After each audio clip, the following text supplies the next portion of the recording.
The Extraordinary Day at Sunnyside Elementary.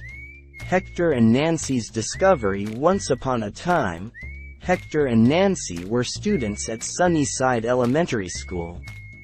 Sunnyside was like any other school, with classrooms, a playground, and teachers who either made subjects interesting or incredibly boring. But on this particular day, something unusual was about to happen. That morning, Hector and Nancy felt an electric charge in the air as they walked into their classroom. Their teacher, Mrs. Johnson, seemed particularly excited. "Good morning, class," she greeted, her eyes sparkling. "Today we'll be doing something very different. We're going on a special learning adventure, right here in our school." The students exchanged puzzled looks. Learning adventure? At Sunnyside? Mrs. Johnson led the class down to the basement, where the school stored old furniture and educational materials. "Today, your task is to explore and find something that catches your interest. Then, do some research and prepare a presentation on what you found." The basement was dusty, and it seemed more like a forgotten treasure trove. There were old globes, ancient-looking books, and even a telescope. Hector was immediately drawn to a mysterious box with strange carvings. Nancy, on the other hand, was fascinated by an old scrapbook filled with colorful illustrations and handwritten notes.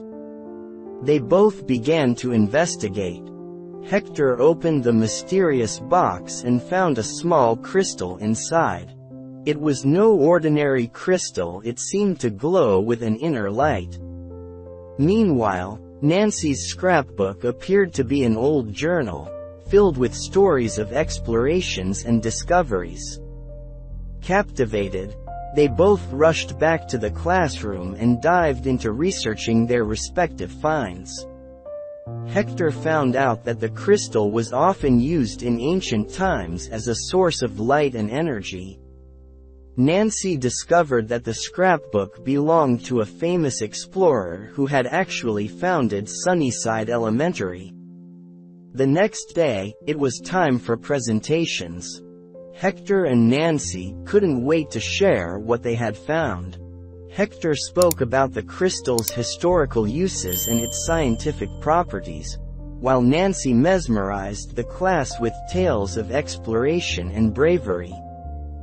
Just as they finished, the crystal in Hector's hand began to glow brighter, reacting to the stories from the scrapbook Nancy was holding.